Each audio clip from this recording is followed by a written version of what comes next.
Hello friends, आज मैं आप लोगों के लिए लेकर के आया हूँ मोल कंसेप्ट। ठीक है, इसे बहुत ही ध्यान से देखिएगा। ठीक है, और इसमें जो आपको डिटेल में आपको वीडियो दिखाया जाता है वो इतना डिटेल होता है। माइनर डिटेल्स भी इसमें इंक्लूड किए जाते हैं, जिससे कि आपको किसी भी बुक को रेफ़र करने की ज़रूरत नहीं पड़ेगी। इतना डिटेल में होता है और कुछ भी छुपाया हो, कुछ भी हिडन नहीं है। तो मैं यही कहूँगा कि आप लोग अगर देखते हैं तो आप लोगों को बहुत ही फ़ायदा होगा। लेकिन मैं आप लोगों से ये रिक्वेस्ट करूँगा कि आप लोग जो है इससे पहले के मेरे जो लेक्चर हैं, जिसमें मैंने बताया है ट्रिक कि आप कैसे जो है एटॉमिक नंबर से एटॉमिक मासेस निकाल सकते हैं, या एलिमेंट्स फ्रॉम 1 टू 30 जो है आप किस तरह से उसके एटॉमिक मासेस कैलकुलेट कर सकते हैं। ठीक है? वो आप पहले ज़रूर देख लें, उसको रेफ़र करें। ठीक है? क्योंकि उसके बहुत ज़्यादा यूज़ेज़ हैं। ठीक है, तो चलिए आइए हम लोग देखते हैं मोल कंसेप्ट। मोल का क्या मतलब होता है? ठीक है, लोगों को बहुत कन्फ्यूज़न होता रहता है कि मोल, देखिए मोल ऐसा कुछ जो है आप कहते हैं कि मोल क्या है, तो अमाउंट ऑफ सब्सटेंस का एक यूनिट है। ठीक है, जिस तरह से अगर मैं कहूँ आपसे कि 1 डज़न या 1 दर्जन होता क्या है? ठीक है, तो 1 दर्जन का मतलब आप जानते हैं कि 12। ठीक है, कलेक्शन ऑफ 12 यूनिट्स, है ना? तो अगर 1 दर्जन अगर केले के हैं तो 12 बनानास, ठीक है? 12 केले, ठीक है? उसी तरह से 1 मोल भी जो है वो कलेक्शन ऑफ सम क्वांटिटी है, सम यूनिट्स, ठीक है? तो देखिए, ये मोल जो है वो एक्चुअली क्या होता है, 6.022 इंटू 10 टू द पावर 23, ठीक है? तो इतने यूनिट्स अगर किसी भी चीज़ के हुए, ठीक है, तो उसे आप क्या कहेंगे, 1 मोल कहेंगे। ठीक है, तो ये आपका 1 मोल जो है वो collection of 6.022 10 to the power 23 units हैं। ठीक है, वो कोई भी पार्टिकल्स हो सकते हैं। अगर मैं कहूँ कि भाई 1 यूनिट 1 मोल ऑफ बनाना, तो इसका मतलब हो गया 6.022 10 टू द 23 बनानास। ठीक है, तो समझ गए 1 मोल का क्या मतलब होता है, कलेक्शन ऑफ दिस। तो आइए हम लोग जो है इसके बाद देखते हैं, इसके बेसिक्स से स्टार्ट करते हैं। तो मोल आपने समझ लिया कि ये है आपका 6.022 इंटू 10 टू द पावर 23। चलिए अभी हम लोग जो है वापस से बात करते हैं एलिमेंट्स के बारे में। ठीक, अगर एलिमेंट्स की बात करें, ठीक है, तो इसमें आपके एटम्स हो गए, है ना, और दूसरा टर्म होता है मॉलिक्यूल्स, है ना। तो एलिमेंट्स में जो टर्म्स आते हैं, एलिमेंट्स हैं या कंपाउंड्स हैं, ठीक है, तो इन सभी को जो है हम लोग जो है देखेंगे डिटेल में। लेकिन सबसे पहले हम लोग वन बाय वन आते हैं। एटम क्या है, smallest particle of an element which cannot exist in free state, है ना। और ये जो है atoms can participate in the chemical reactions. लेकिन मॉलिक्यूल्स क्या होता है, smallest particle of an element which can exist independently. ठीक है, तो ये है atoms combine to form molecules, है ना। तो देखिए अभी हम लोग एटम से स्टार्ट करते हैं, क्योंकि मोल कंसेप्ट जो है बहुत ही थोड़ा सा कंफ्यूजिंग भी हो जाता है लोगों को अगर एक साथ आप देखते हैं। तो आपको जो है वो एक साथ एटम्स और मॉलिक्यूल्स को नहीं देखना है, हम लोग इसे पार्ट बाय पार्ट सीखेंगे। ठीक है, तो आइए हम लोग देखते हैं, सबसे पहले एटम्स पे फोकस करते हैं, है ना, कि मोल कंसेप्ट फॉर एटम्स, है ना। तो चलिए हमारा फर्स्ट टॉपिक हो गया एटम्स। तो देखिए एटम्स में आप जानते हैं कि अगर मैं लिख दूं H, तो ये एक हाइड्रोजन एटम को रिप्रेजेंट करता है ना। H ई लिख दूं तो हीलियम एटम है ना। उसी तरह से अगर मैं लिख दूं O, तो ये क्या है, ऑक्सीजन एटम है। ठीक है, लेकिन अगर H2 लिख दूं तो ये मॉलिक्यूल होता है ना। O2 लिख दूं तो ये मॉलिक्यूल्स होता है। तो हम लोग जो फोकस कर रहे हैं वो इस तरह से एटम्स पे फोकस कर रहे हैं। ठीक है, तो ये है आप लोगों का इंटरमीडिएट लेवल पर। लेकिन मैं बहुत ही बेसिक से स्टार्ट किया हूँ, क्योंकि ये जो है अगर बेसिक से रहेगा ना, तो आप लोगों के जो 10th में भी है मोल कंसेप्ट, थोड़ा सा इंट्रोडक्शन है, उसके लिए भी फ़ायदा करेगा। और बहुत ही फंडामेंटल से स्टार्ट करने से क्या है कि आपको 12th में 11th हो या 12th आपको दिक्कत नहीं होगी। इसलिए मैंने बहुत ही फंडामेंटल क्वेश्चन से उठाया है। तो देखिए, ये आपके एटम्स हो गए हैं। अगर मैं आपसे ये पूछूं कि एटम्स का अगर जो है कि एटॉमिक मास क्या है, ठीक है, व्हाट इज एटॉमिक मास, ठीक है, तो एटॉमिक मास क्या होता है, ठीक है, तो एटॉमिक मास क्या होता है? Atomic mass simply mass of an atom, ठीक है, लेकिन ये एक रिलेटिव मास है ना। रिलेटिव मास क्या होता है कि आप इसको किसी के साथ कंपेयर करके कैलकुलेट करते हैं। जैसे कि अगर मैं आपसे ये कहूँ कि व्हाट इज 10 kg, 10 kg क्या होता है, ठीक है, तो इसका सिंपल सा आंसर क्या है कि 10 times of 1 kg, because 1 kg is the standard, है ना, प्रोटोटाइप। तो एक प्लेटिनम इरिडियम एलॉय का एक सिलेंडर है ना, जो आपका एक प्रोटोटाइप बनाया गया और उसको ये मान लिया गया कि ये 1 kg है। तो उसका अगर 10 टाइम्स हो तो फिर उसे आप 10 kg कहते हैं, है ना। तो उसी तरह से अगर मैं ये कहूँ कि एटम्स को क्या आप उस सिलेंडर के साथ कंपेयर करेंगे? नहीं कर सकते, क्योंकि एटम्स बहुत ही छोटे होते हैं। तो इसके लिए उसी तरह का प्रोटोटाइप चाहिए या ऐसा कुछ जिसके साथ आप कंपेयर कर सकें। तो इसके लिए क्या लिया गया? कार्बन, ठीक है।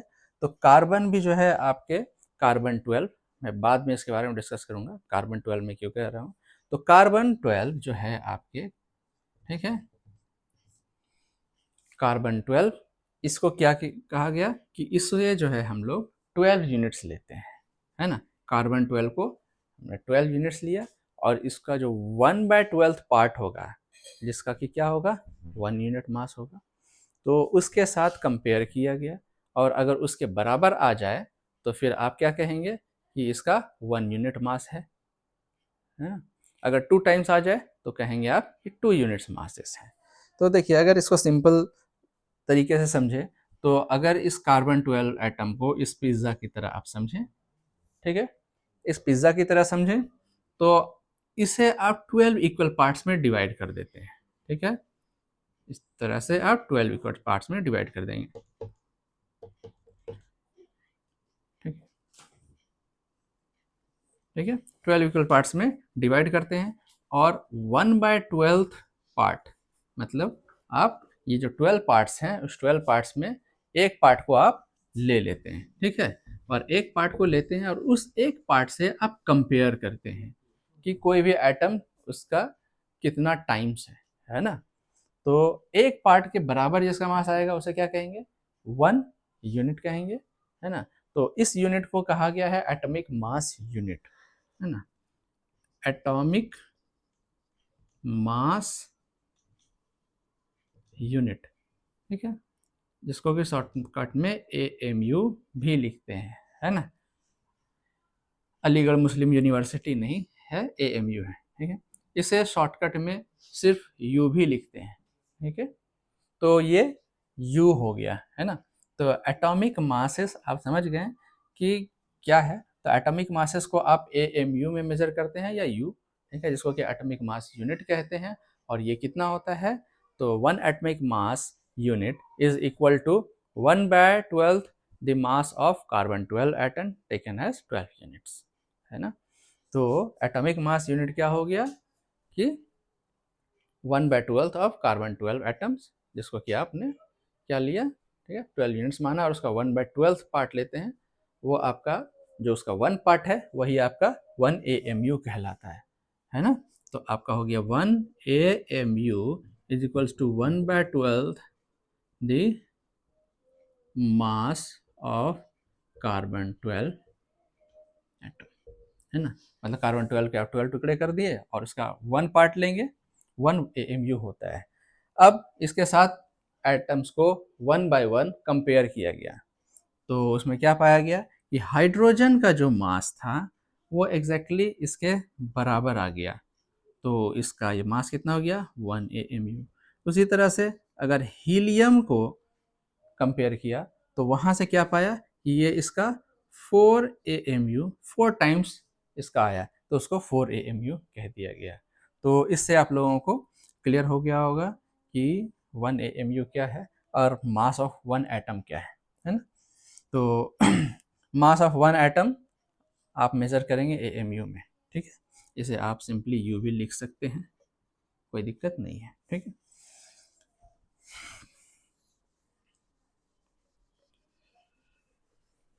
तो चलिए अभी जो है हम लोग आते हैं कि अगर ये क्वेश्चन आपसे पूछा जाए कि mass of an atom of hydrogen, ठीक है, तो ये कितना हो जाएगा आपका? तो 1 AMU। उसी तरह से अगर पूछा जाए कि mass of an atom of oxygen, तो ये कितना होता है? 16 AMU, है ना? ऑक्सीजन, याद कीजिएगा ऑक्सीजन का क्या है? एटॉमिक नंबर 8 है, इसलिए इसका मास, एटॉमिक मास 16 होगा, है ना? आप रेफ़र कर लीजिएगा पिछले वाले वीडियो में एटॉमिक मासेस के लिए। इसलिए मैंने कहा कि ये यहाँ बहुत ही जो है ये इम्पॉर्टेंट क्लास होने वाला है। तो देखिए यहाँ पे क्या है कि mass of an atom of oxygen कितना होगा आपका? 16 AMU, ठीक है? तो ये एक एटम का अगर मास बोला जाए तो आप AMU में आंसर्स देते हैं, लेकिन एक और तरीका है इसे मेज़र करने का, जैसे कहते हैं ग्राम एटॉमिक मास। ये ग्राम एटॉमिक मास क्या है? ठीक है, किसी भी एटम का मास एक्सप्रेस्ड इन ग्राम्स। तो एटॉमिक मास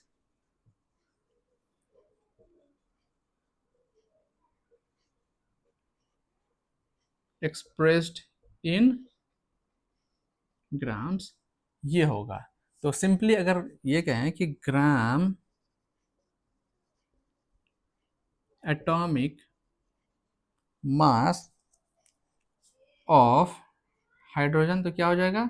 जस्ट AMU को आप रिप्लेस करें और वहां पे G लिख दें, ठीक है? उसी तरह से अगर कहें कि ग्राम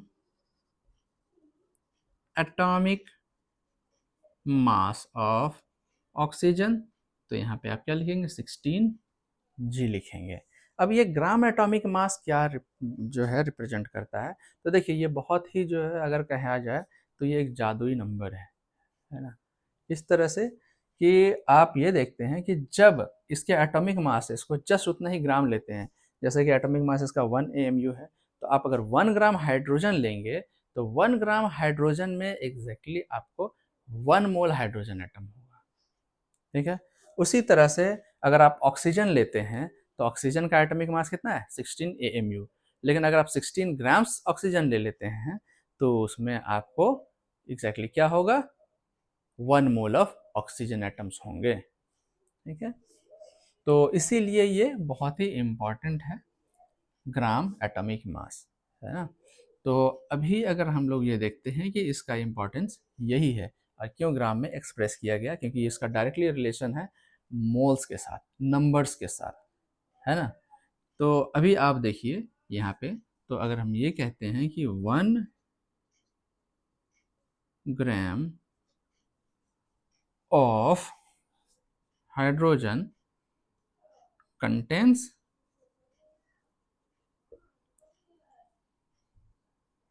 1 mole of H hydrogen atoms, है ना?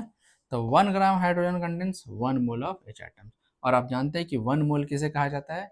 ए collection of 6.022 10 to the power 23। तो इसका मतलब हो गया 1 gram of H atoms contain 6.022 into 10 to the power 23 atoms of hydrogen, ठीक है? तो 1 ग्राम हाइड्रोजन एटम अगर आप लेते हैं तो उसमें 6.022 10 to the power 23 atoms of hydrogen आपको मिलते हैं। तो यहाँ से आप देखिए एक रिलेशन क्या आ गया, 1 gram atomic mass equals to क्या हो जाएगा, 6.022 इंटू 10 टू द पावर 23, है ना, एटम्स, या फिर 1 मोल ऑफ एटम्स। ठीक है, तो ग्राम एटॉमिक मास या तो इतने एटम्स होंगे या इससे ही आप 1 मोल कहते हैं, तो 1 मोल ऑफ एटम्स होंगे।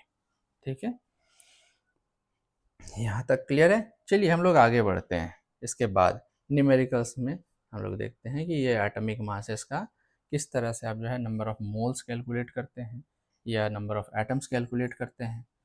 तो चलिए आगे हम लोग देखते हैं यहाँ से।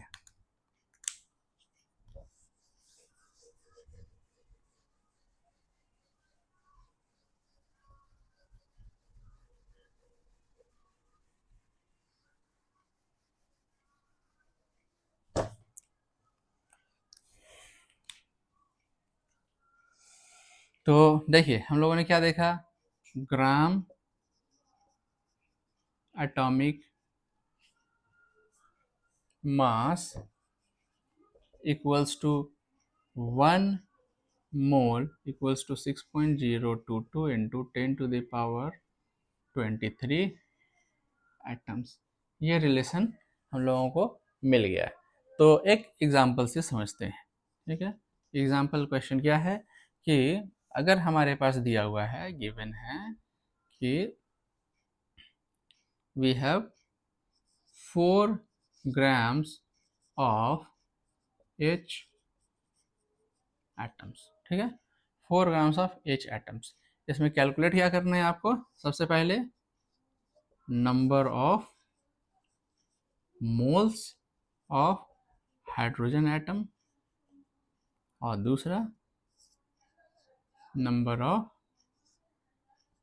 एच एटम्स, हाइड्रोजन एटम्स कितने हैं। ठीक है, तो इसे आप कैसे कैलकुलेट करेंगे। ठीक, तो देखिए इसके लिए हम लोग कोई फार्मूला नहीं लगाने जा रहे हैं, पहले जस्ट यूनिटरी मेथड से करेंगे, उसका फार्मूला भी आप लोगों को बता दिया जाएगा।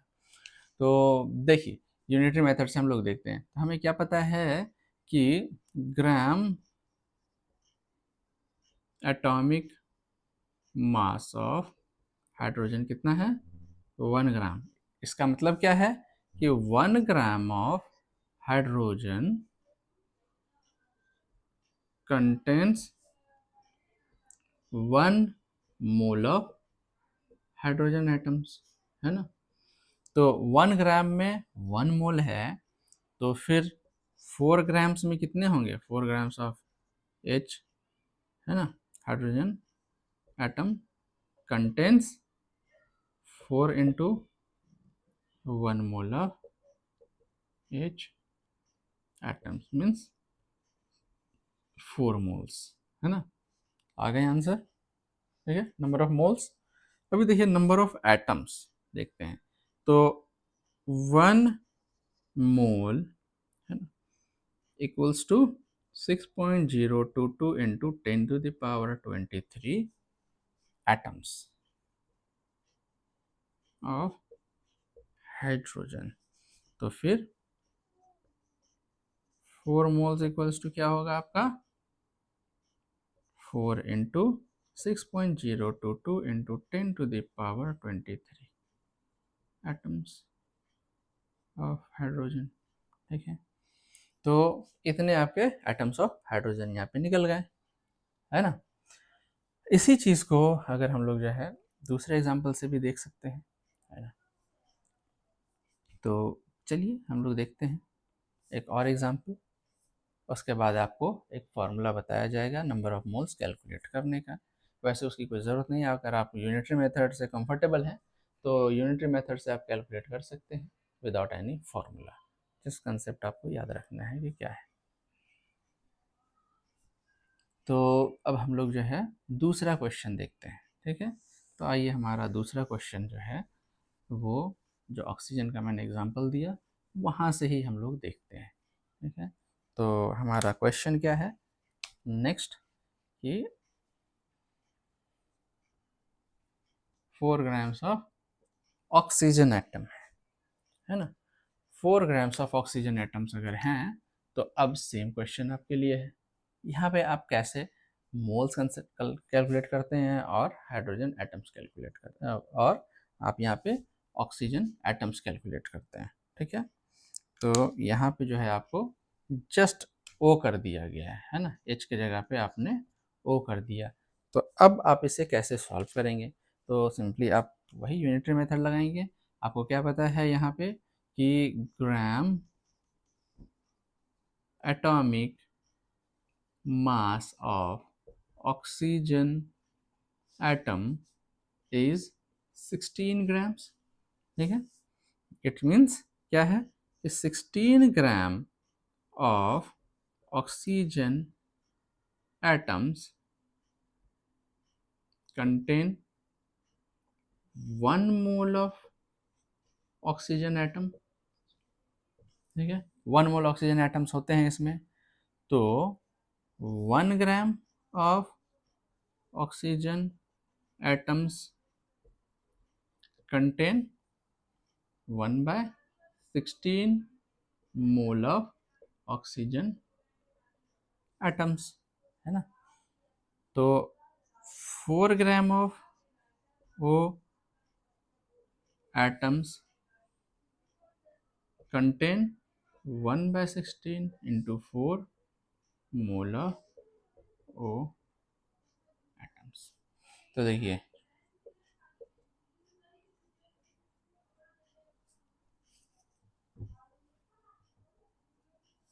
ठीक है, तो आपका इतने मोल ऑफ ऑक्सीजन एटम्स निकल गए। तो देखिए नंबर ऑफ मोल्स निकल गया। अभी आपको पता है कि 1 मोल इक्वल्स टू 6.022 इंटू 10⁻23 है ना। तो 0.25 मोल इक्वल्स टू 0.25 इंटू 6.022 इंटू 10⁻23 है ना, वो एटम्स इतना आपका निकल जाएगा। ठीक है, तो देखिए आपके इतने ऑक्सीजन एटम्स आपके निकल गए और 0.25 मोल्स ऑफ ऑक्सीजन एटम आपके निकल गए, है ना। यहाँ पे हम लोग जो है एक फॉर्मूला देखते हैं कि देखिए हमने जो निकाला है नंबर ऑफ मोल्स, है ना, वहाँ पे जस्ट 1 था इसलिए आप लोगों को उतना क्लियर नहीं हुआ होगा। तो यहाँ पे आप देख सकते हैं, है ना, क्या कि number of moles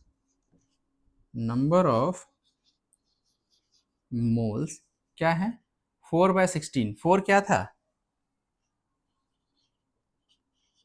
given mass in grams by gram atomic mass है। तो देखिए यहाँ से आपको निकल करके आया है कि नंबर ऑफ मोल्स, अगर आपको नंबर ऑफ मोल्स निकालना है और डायरेक्टली बिना यूनिटरी मेथड लगाए तो आपको क्या करना है, जो मास आपको दिया हुआ है ग्राम में वो मास और उसको डिवाइड कर दीजिए ग्राम एटॉमिक मास से, मतलब एटॉमिक मास एक्सप्रेस्ड इन ग्राम से आप डिवाइड कर देंगे तो आपको नंबर ऑफ मोल्स ऑफ क्या निकलेगा, एटम्स निकल जाएंगे। ठीक है, तो ये यहाँ से आपका जो है ये हो जाएगा। तो नंबर ऑफ मोल्स निकालने में अब मुझे लगता है कि आप लोगों को कोई दिक्कत नहीं होगी इन केस ऑफ एटम्स, है ना।